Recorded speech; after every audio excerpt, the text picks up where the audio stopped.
Hey everyone. Okay, I'm gonna try to make this quick because I just tried to record this and the first two questions lasted like 10 minutes. But anyway, this is gonna be a tag that I was tagged to do from Katie over at Books and Things. She and her boyfriend Nick created this really cool original tag about audiobooks, and they tagged me for it, and I was very excited about that because I haven't been tagged myself to do a tag in quite a long time. I usually just say, oh, they didn't tag me, but it looks cool, so I'm going to do it. So for this one, it was really nice to get tagged, and I just really liked the questions that they chose and also their answers, and I just really love audiobooks. Like you guys probably know I do based on how many I listen to every month. But anyway, so let's get started, shall we? Okay, so the first question is, have you always listened to audiobooks? And if not, when did you start? And for me, I have listened to audiobooks, like, okay, I say audiobooks loosely, since I was like, I don't know, probably in middle or high school, but the ones I listened to back then were mostly strictly Harry Potter.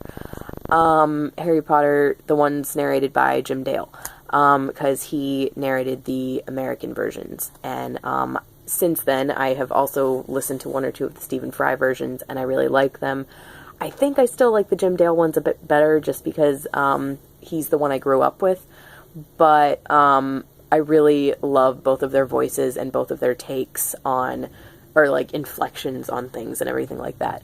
The only complaint I have about Jim Dale is sometimes his like Hermione and McGonagall voices are a little too high-pitched sometimes. But anyway, so I really started listening to, like branching out and listening to a lot of audiobooks probably like 3 years ago, so not too long. But I don't know, one day I just listened to an audiobook while I was reading a physical book, because I think it was like a really daunting physical book or something, so I was like, I want to listen to an audiobook while I'm doing this. And ever since then, I have been hooked, and if I find an audiobook where I like the narrator's voice, or at least their inflections don't bother me, and I can get my hands on it, I will listen to that audiobook with the physical book that I have. And I really like doing it that way, because a lot of people only listen to audiobooks when they don't have the physical book. And for me, that's really hard to do because I can't, like, I would have to be doing something else. Like, I can't just sit and listen. I have to be doing something. But if I just sit and listen to an audiobook, it has to be that I'm, like, doing a crossword or doing something, like playing solitaire, something like that. Because if I'm doing something more than that, where I'm, like, cleaning my room, I tend to forget, like, I tend to not pay attention to the story properly.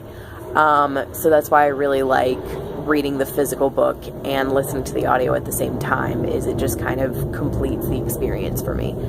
So yes, that's my answer to that. So probably like 2 or 3 years total. I have a very itchy eye right now. Okay.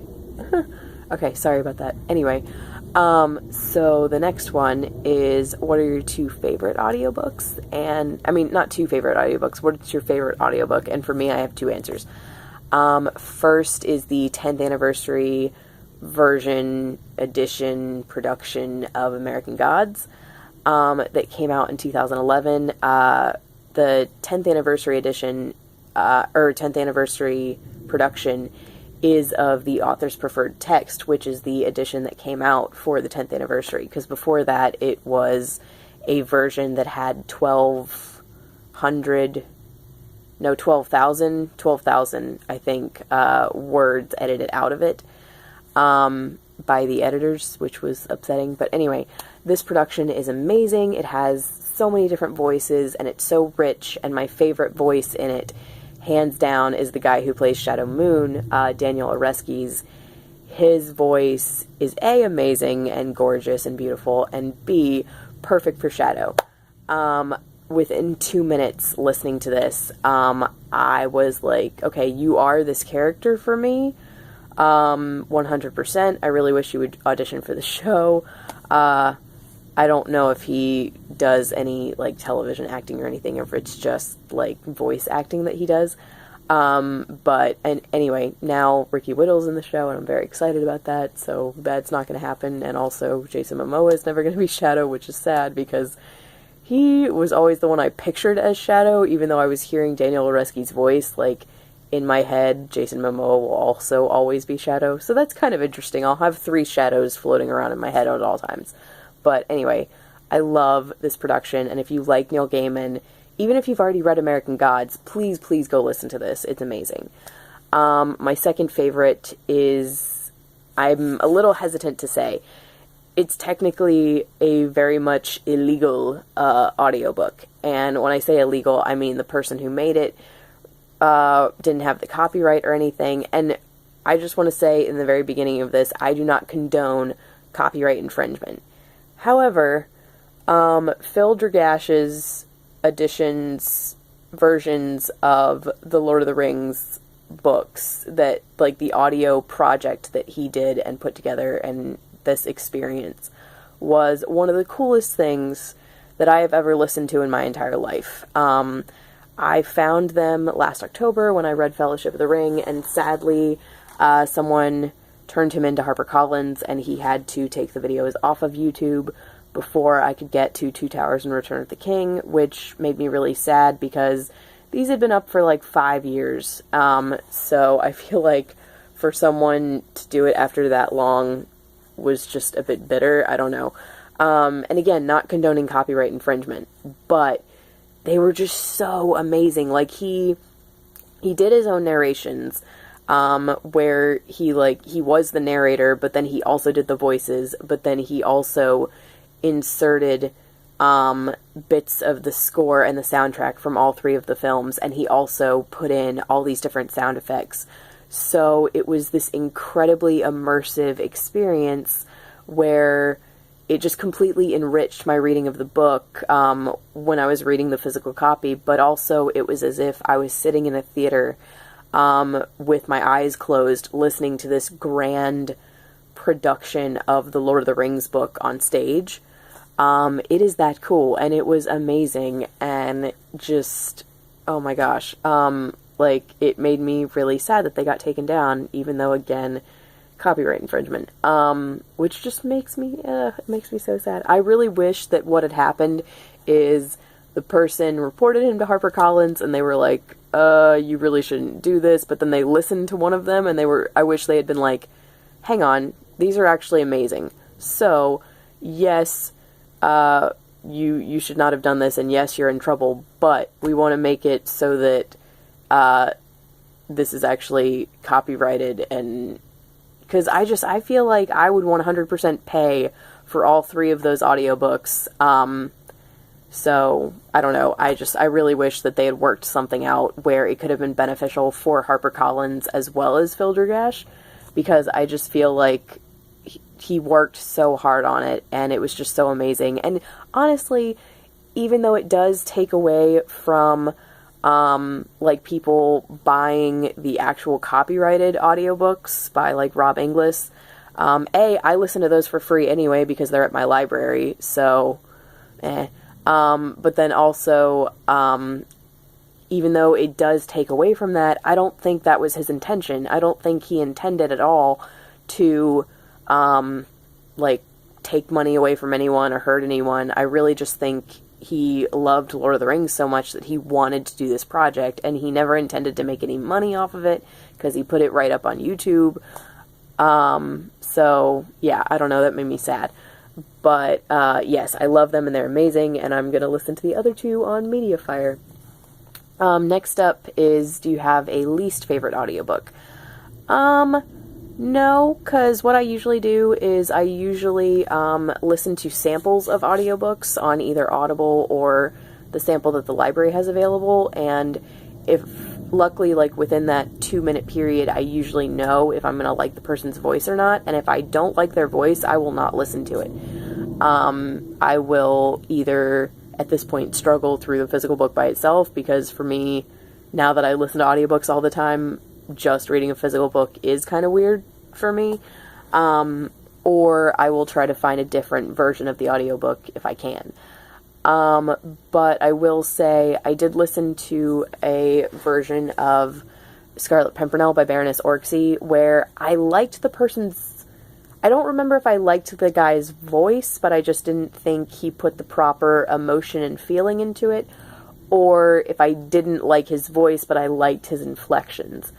But I just felt like at the end of it that his performance wasn't, like, didn't have enough feeling for this gorgeous story. So, yes. Other than that, I would say I really don't like any of the LibriVox recordings, because LibriVox, what it is it's people who, just narrate audiobooks for free, usually books that are in the public domain, so they're usually classics, and these people, like, I feel like if they're taking the time to sit down and narrate these books, then they should really take the time to immerse themselves in the story and just really get really into it, instead of, like, half of the people who read these, at least, I would say more than that, maybe 75%, are so monotonous in their tone, and I'm just like, why? Like, why would you take the time to sit in front of a microphone and narrate these stories and just not get into it? I don't understand why someone would give up their time like that and not even make an effort, really. So, yeah. But luckily I have found some LibriVox ones that are pretty okay, so that's good. Next question is, do you find a difference in the experience of reading a physical book and listening to an audiobook?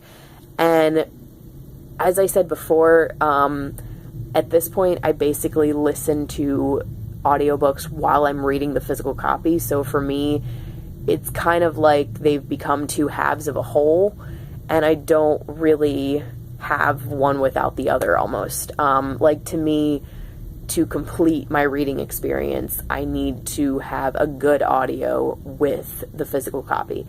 As far as really a difference, I would say sometimes with audiobooks, I feel like I'm more immersed in the story than just reading a physical copy at this point.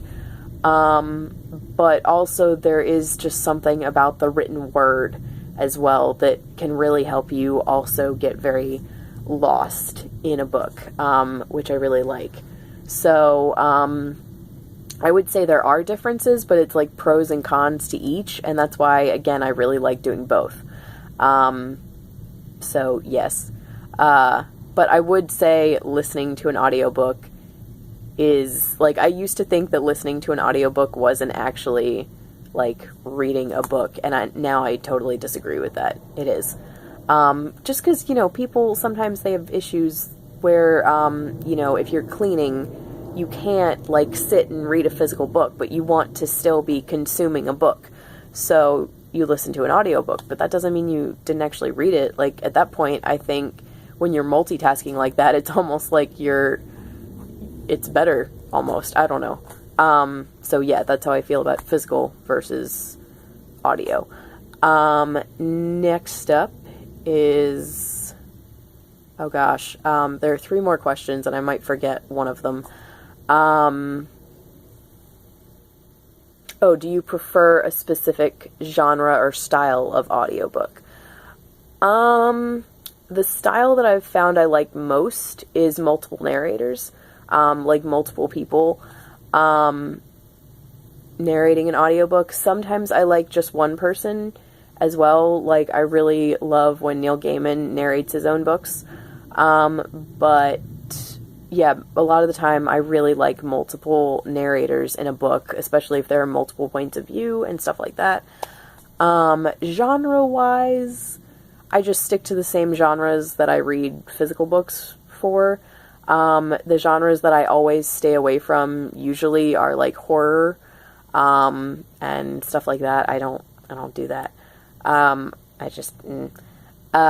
So next up is, I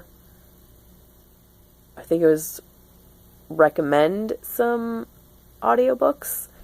And for me, oh gosh, I already said my two favorites. Other ones, I'm going to steal one of Katie's. Katie recommended The Unlikely Pilgrimage of Harold Fry, and I have to second that recommendation. I listened to that from my library when I was reading my physical copy, and Jim Broadbent actually narrates it, and he does a phenomenal job. Jim Broadbent, for those of you who don't know, is a British actor who plays, he's done a lot of really great roles. He played the dad in Borrowers back in the 90s. He is Professor Slughorn in Harry Potter 6. He plays the professor in Chronicles of Narnia, Lion, the Witch, and the Wardrobe. He is Bridget Jones's dad in the Bridget Jones movies. So he's just a really great actor, and he narrates as the main character, Harold. And again, this was another one of those situations where in this instance he completely was Harold to me.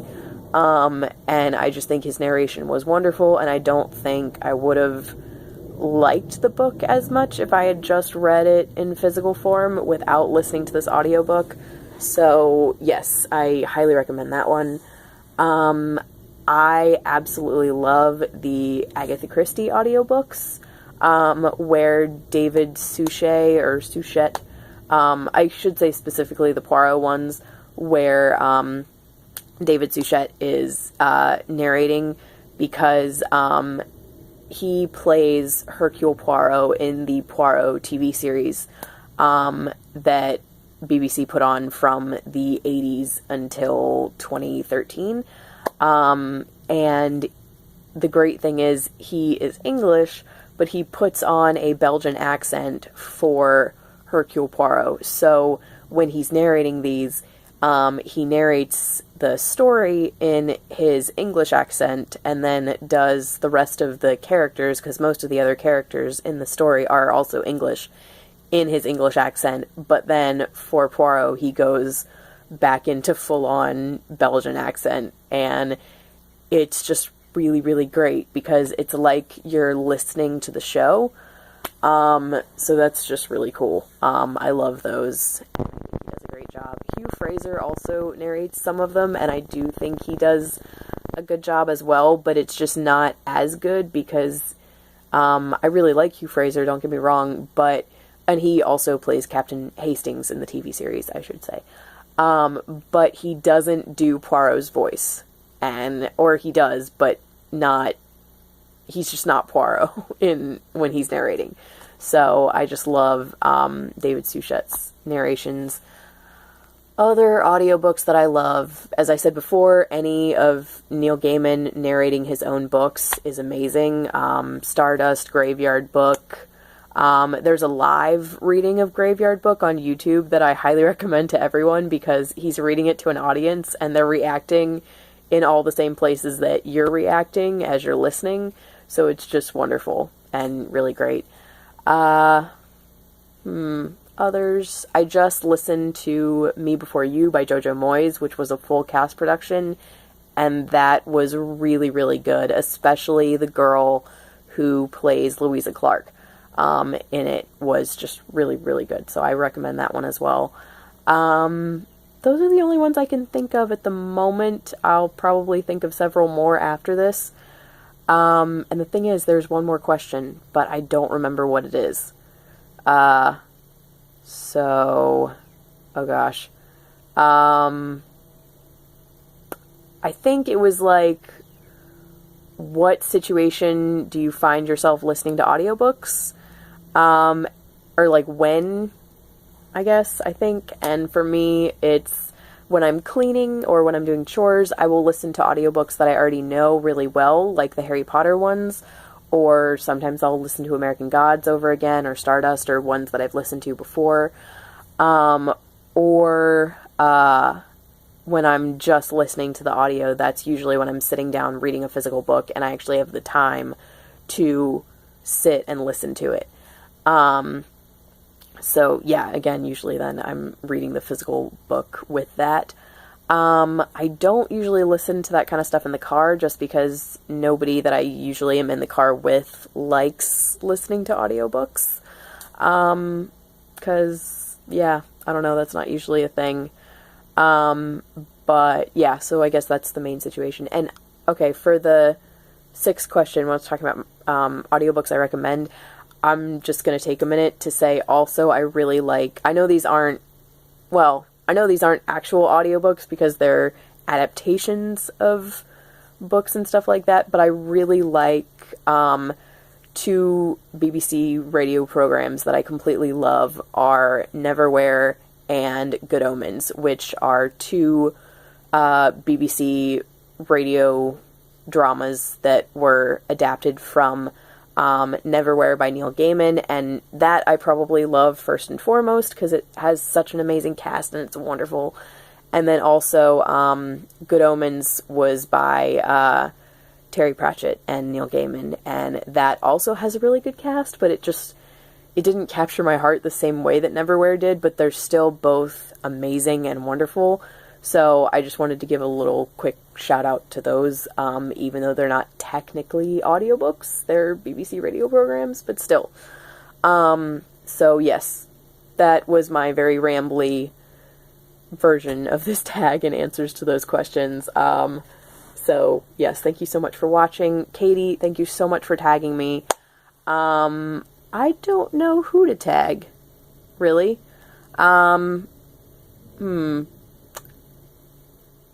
Oh gosh. I'll probably like think about it and then put it in the description. So yes, thank you so much for watching, and I will talk to you guys later.